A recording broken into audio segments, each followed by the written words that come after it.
하나님 말씀 오늘 에베소서 2장 11절에서 마지막 22절까지 보겠습니다. 그러므로 생각하라. 너희는 그때 육체로는 이방인이요 손으로 육체에 행한 할례를 받은 무리라 칭하는 자들로부터 할례를 받지 않은 무리라 칭함을 받는 자들이라. 그때 너희는 그리스도 밖에 있었고 이스라엘 나라 밖의 사람이라. 약속의 언약들에 대하여는 외인이요 세상에서 소망이 없고 하나님도 없는 자이더니 이제는 전에 멀리 있던 너희가 그리스도 예수 안에서 그리스도의 피로 가까워졌느니라. 그는 우리의 화평이신지라.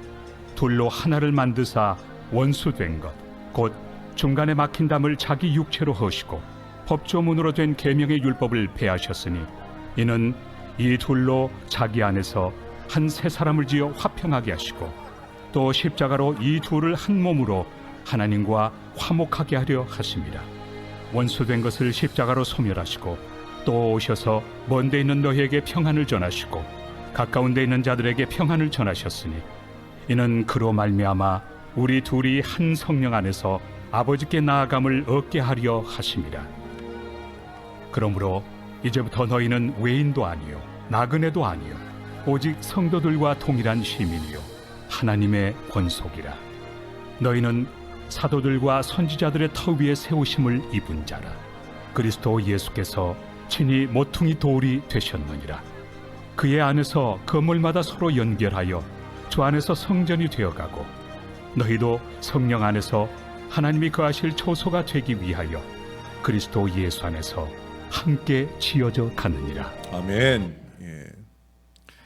예수 그리스도께서 세상에 오셔서 하신 일의 성격은 아주 뚜렷합니다. 바로 하나님과 우리 인간 사이에 그 막힌 담을 허시고 서로 원수된 하나님과 인간의 관계를 하나로 연결시키신 바로 그 일입니다. 그런데 이 연결고리가 십자가 사건이 되는 것이고 우리가 거행하는 성찬 예식은 주님이 하나님과 인간을 화해시키는 데 지불하신 그 주님의 희생의 의미를 떡과 잔으로 기념하는 거예요. 그래서 더하기, 십자가 중에서도 그 더하기의 은혜를 기념하는, 제가 성찬의 두 가지 정신을 자주 말씀드리죠. 첫째는 바로 그 연합입니다. 하나님과 우리 사이에 하나됨, 우리와 우리 사이에 하나됨. 그리고 그 다음은 바로 나눔이라는 거죠. 주님이 자신을 우리 위에 나누어 주시듯 그 성찬을 받는 우리도 섬김과 나눔이 삶이 되어야 하는, 그게 십자가의 신앙 정신이고 성찬의 기념 정신인 거예요. 이러한 예수 그리스도의 화해 제물의 정신을 본받은 교단이 특별하게 이 화해 신학에 초점을 맞추고 있는 장로교라고 하는 교단이에요. 그 중에서도 우리 교단은 통합이라는 또 하나의 그 교단 내 이름을 통해서 더욱더 이 화해, 통합, 끌어안음, 이것을 강조하고 있어요. 장로교의 모든 신학의 방향은 화해에 초점을 맞추고 있어서 이 장로교가 원하는 교인이 있다고 하면, 또 지도자가 있다고 하면 그것은 화해의 능력이 있는 사람을 제일 훌륭한 인간으로 취급을 합니다. 평화를 이룰 수 없는 이유가 여러 가지가 있을 수 있죠. 하나는 내 마음에 들지 않으니까 저 사람하고는 평화를 이룰 수 없고, 또 하나는 나한테 그가 잘못한 것이 있어서 그래서 화해를 이룰 수가 없고, 그리고 또 사상적인 차이나 성격의 문제나 삶의 철학 등이 달라서 화해를 이룰 수 없을 거예요. 그런데 바로 이 십자가 정신이라고 하는 것은 이 다름을 초월해서 평화의 길을 가자 하는 바로 그거예요. 그것이 십자가의 정신이요 위대한 크리스찬의 삶이 된다, 이렇게 가르쳐 줍니다. 웨더스푼이라고 하는 미국 장로교 초대 총회장이 그 총회장으로 제일 첫 번째 당선이 되어서 이런 연설을 했어요. 앞으로 영원히 미국의 장로교는 화해의 능력이 있는 사람을 지도자로 선출하라. 그것이 곧 예수 그리스도의 정신이요 평화를 해치는 것이 가장 큰 죄가 된다. 그렇게 말을 함으로써 초대 총회장이 제언한 것을 지금까지 계속해서 지켜 내려오려고 노력하고 있다는 거예요. 사실은 참 쉬운 일이 아닙니다. 그러나 노력을 해야 되는 거죠. 그것은 오늘 성경 말씀에 기초하기 때문이에요. 여기 14절에 예수 그리스도의 사역에 대한 평가를 그는 우리의 화평이신지라. 그는 화평이신지라 이렇게 말씀하고 있어요.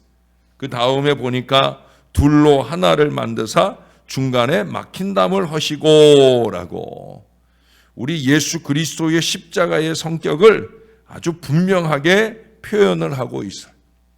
자, 그러면 먼저 우리 예수님이 탄생하시고 사셨던 그 유대 사회에 어떤 담이 있었는가, 우리가 그것을 먼저 살펴볼 필요가 있습니다. 한마디로 말하면 예수님이 사셨던 그 유대 사회는 이 지구상에서 인간관계를 가장 많은 장벽으로 가로막고 있는 그런 사회예요. 성경에 나타난 것만 보아도 다 말할 수 있는 그런 어려움이 이 유대인 사회 속에 있었다라고 하는 거예요. 오늘 바울도 제일 먼저 꼽는 말씀이 뭐예요? 첫째는 그 사회는 첫째로 유대인과 이방인이라고 하는 이 두 관계가 절대로 접근할 수 없는 막힌 담이 있었음을 보여줍니다. 유대인과 이방인 또는 할례당과 무할례당 이렇게 나누어져 있죠. 할례 받은 유대인, 할례 받지 못한 이방인. 이 장벽은 성경 말씀 가운데도 수백 군데 아주 잘 반영되고 있는 걸 볼 수가 있습니다. 뒤틀린 선민의식을 가지고 그렇게 장벽을 만들고 산다는 거예요. 이들은 서로 결혼도 하지 않아요. 느헤미야서 같은 데 보면 이방인과 결혼한 사람의 머리를 그 본인만 아니라 그 아버지의 머리까지 빡빡 밀어가지고 그래서 망신 가운데 살게 할 정도로 이들은 서로 장사도 같이 않아요. 밥도 같이 먹지 않아요. 같은 자리에 앉지도 않습니다. 말도 하지 않아요. 어쩌다가 유대인이 아닌 이방인들이 하나님께 예배드리러 성전에 찾아오면 예배드리는 성전에서마저 이방인은 절대 들어오지 못하게 합니다. 전도가 제일 안 되는 신앙, 전도를 하지 않는 신앙이 바로 유대인 신앙이에요. 성경에 보면 이방인의 뜰이라고 하는 표현이 나오잖아요. 이방인들이 예배하러 오면 너희는 성전에 들어오지 마라. 오늘 우리로 얘기하면 너희는 저 주차장에서나 예배하고 가라. 그럴 정도로 관심이 없다는 거예요. 예배를 드리든지 만들지 아무 관심이 없어요. 예배를 받으시는 하나님의 마음은 안중에 없고 자기들 예배만 지키겠다라고 하는 거예요. 목사는 우리들 예배가 되기를 위해서 늘 여러분들을 깨우고 노력을 하는데 이 유대인들은 전혀 그러지 않았다는 거예요. 두 번째는 같은 유대인 중에서도 또 다른 장벽이 가로막혀 있어요. 그것은 지역적인 장벽입니다. 사마리아 여자에게 예수님이 물을 좀 달라고 하신 기록이 요한복음 4장에 나오잖아요. 그때 그 여자가 뭐라고 그럽니까? 당신은 유대인 남자로서 어찌하여 사마리아 여자에게 물을 달라고 합니까? 이게 같은 이스라엘 안에서도 지역적인 장벽이 이렇게 높이 쌓여 있어요. 우리도 영남과 호남의 장벽이 높이 쌓여 있는데 이건 아무것도 아니에요. 우리는 그래도 서로 교통하고 살잖아요. 같이 이 안에도 영남, 호남 출신들이 다 같이 살고 있지 않습니까? 근데 유대인과 사마리아인은 그렇지 않았어요. 그 차이가 뭐냐? 역사적으로 너희들은 혼혈하다 혹은 혼합 종교인들이다. 여러 가지 얘기가 있지만 별 차이가 없는 이 차이를 또 어쩔 수 없는 역사 속에서 그렇게 당한 슬픔이 있는데도 불구하고 그런 거 상관없어요. 너희랑 우리랑 다르다. 이렇게 규정을 짓고 있는 거예요. 그렇게 높은 장벽으로 쌓고 피차 말도 하지 아니하고 이 유대 사람들이 갈릴리로 가거나 갈릴리 유대인들이 또 유대 지역으로 오거나 할 때도 그 중간에 사마리아를 거치지 않기 위해서 일부러 요단강을 건너서 쭉 내려와 가지고 다시 요단강을 건너오는 이 위험과 수고를 감수하면서까지 완전히 담을 치고 살겠다는 거예요. 저 더러운 땅은 밟지도 않아야 된다. 그렇게 생각하면서 무서운 장벽이 가로막혀 있었더라 하는 겁니다. 세 번째는 의인과 죄인의 장벽이 있어요. 그 사회에서는 그들이 말하는 죄인의 기준이 있죠. 어제도 말씀드린 대로 자기들 나름의 그 자기식의 전통을 세워놓고 그 전통을 지키면 의인이고 안 지키면 죄인으로 규정을 해요. 그리고 그 죄인들은 그 사회에서 아주 왕따로 살았습니다. 예수님이 세리 삭개오의 집에 들어가셨을 때 사람들이 그것을 보자마자 비난합니다. 그가 죄인의 집에 들어갔도다.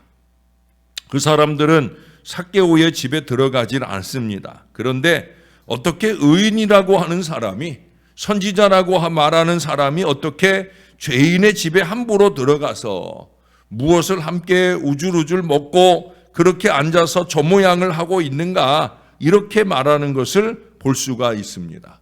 예수님의 별명이 있었죠. 세인과 세인이 아니죠. 세리와 죄인의 친구로다. 그랬습니다. 아주 철저한 흑백 논리의 철학으로 죄인과 의인의 담을 쌓고 오고 가지 않은 막힌 담의 사회, 그것이 바로 유대인 사회예요. 너는 죄인이고 나는 의인이다. 실은 자기는 더 큰 죄인이면서 그렇게 담을 쌓고 있었습니다. 예수님은 그 사회에서 누구도 상대해 주지 아니하는 그 멸시자들을 인간 대우해 주셨기 때문에 그런 비난을 계속 받으셔야 했다는 거예요. 네 번째로는 남자와 여자의 장벽이 있습니다. 이 장벽은 유대인 문화와 우리 한국인의 문화가 같은 문맥에 있기 때문에 별로 그렇게 설명이 필요가 없습니다. 그러나 지금 세계는 이제 성차별 문화에 따라서 선진국과 후진국이 구별이 됩니다. 성차별이 없는 나라는 선진국, 성차별이 여전히 많이 존재하는 곳은 후진국이 되는 거죠. 우리 한국 사회도 오랫동안 5천여 년 역사에 성차별을 해온 그런 나라 중에 하나입니다. 요즘에 대한민국의 경우를 보면은 이제는 이 사회도 평등을 조금은 넘어서서 역차별의 문화로 바뀌는 과정에 있는 그런 분위기가 조금 느껴지지 않는가, 그런 생각을 하게 되어집니다. 어떻든 유대 나라는 성차별이 어찌나 심했는지 여자는 사람 숫자에서 제외한 것이 성경에 나오잖아요. 그렇죠? 여자와 아이 외에 몇 명. 그것도 유대 사회에서가 아니라 기독교 신앙 공동체에서, 복음서에서도 그런 표현을 쓰고 있어요. 그만큼 그게 깊이 뿌리 내린 사고방식이다라고 하는 거예요. 그러므로 예수님은 그 사회인들에게 여인의 인격을 대우했기 때문에 그런 점에서 여인들에게는 곽강을 받았지만 많은 유대인들에게는 비난의 대상이 될 수밖에 없었습니다. 다섯 번째는 조금 전에도 잠깐 언급이 된 것처럼 어른과 아이들의 장벽입니다. 어느 날 예수님과 제자들의 사이가 불편해졌어요. 그 문제의 발단은 뭐냐? 어린아이들 때문이에요. 부모들이 자기 아이들을 예수님이 축복해 주길 바라며 데려왔는데 아이들이라는 게 시끌시끌 하잖아요. 그게 당연한 거예요.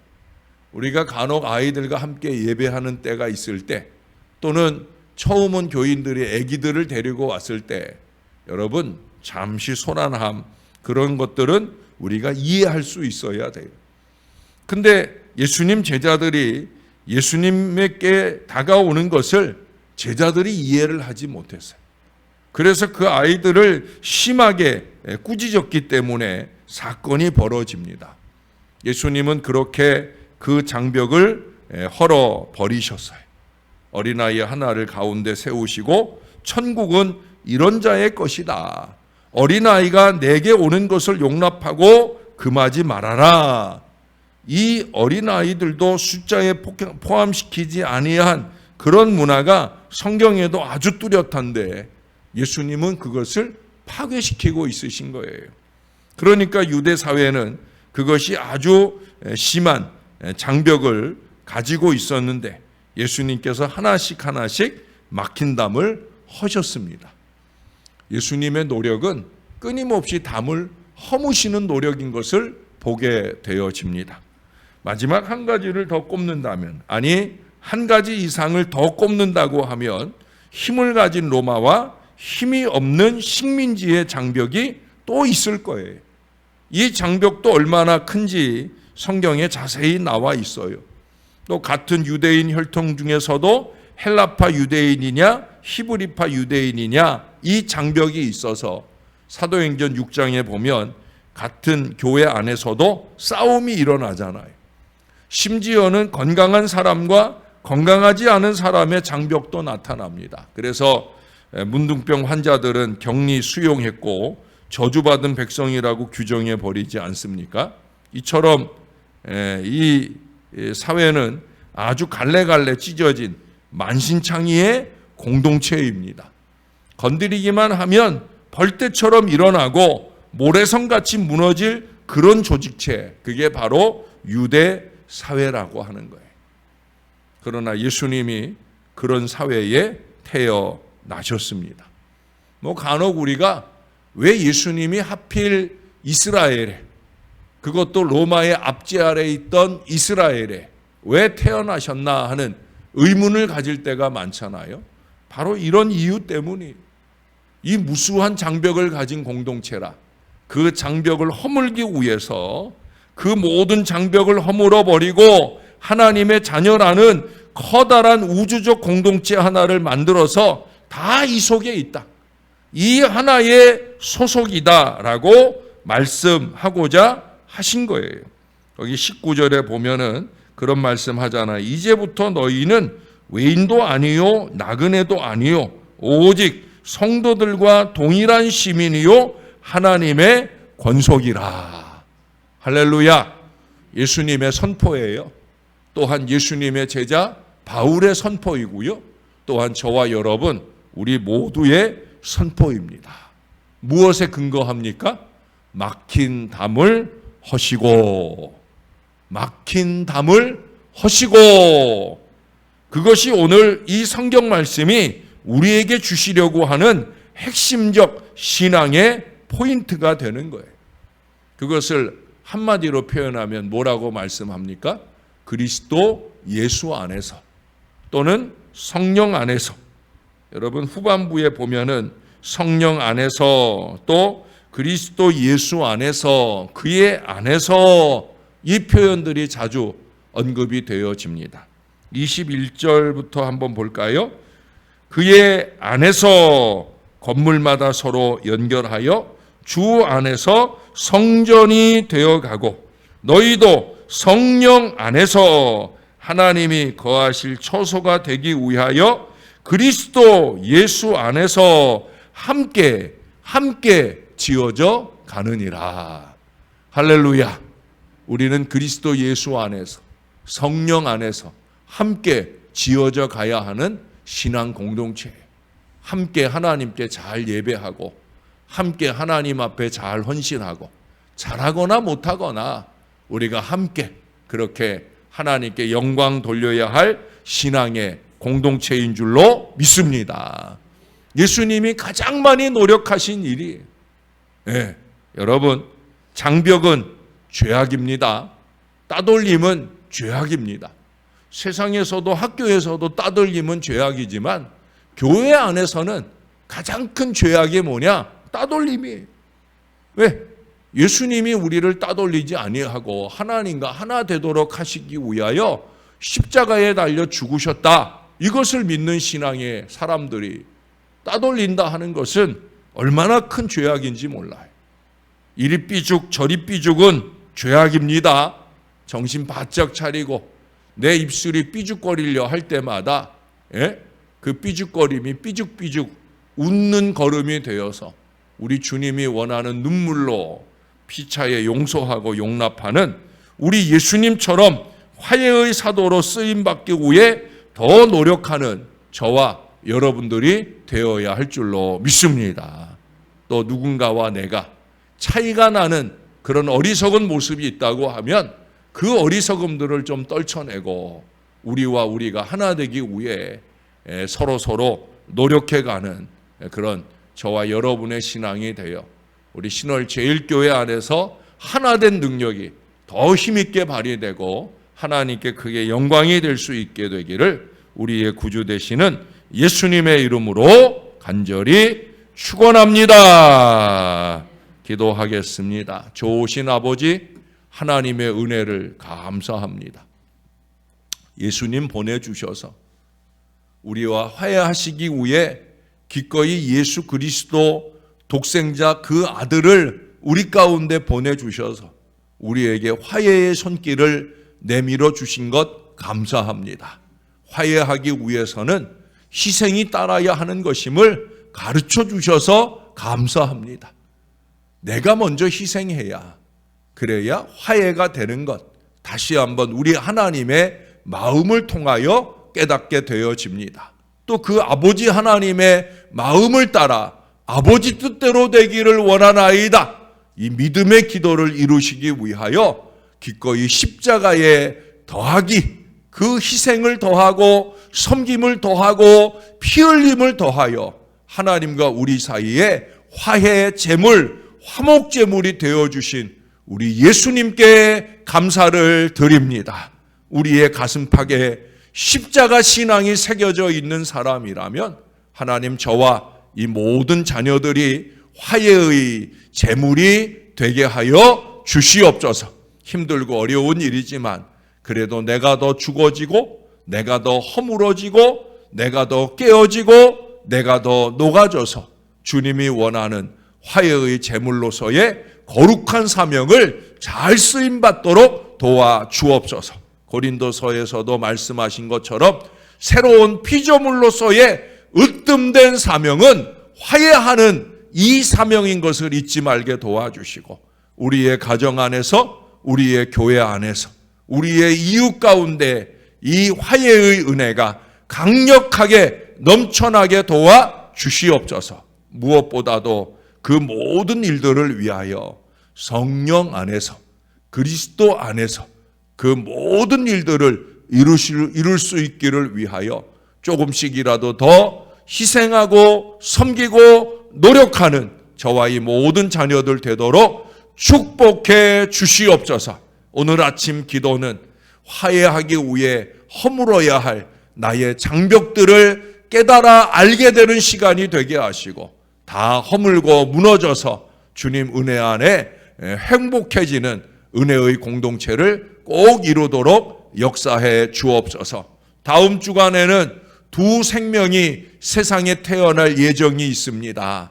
우리 하나님 꼭 붙들어 주시옵소서. 화요일에 한 사람, 또 토요일 예정으로 또 한 아이가 세상을 볼 터인데 우리 하나님 산모나 아기나 건강하게 출산이 이루어지도록 은혜 베풀어 주시옵소서.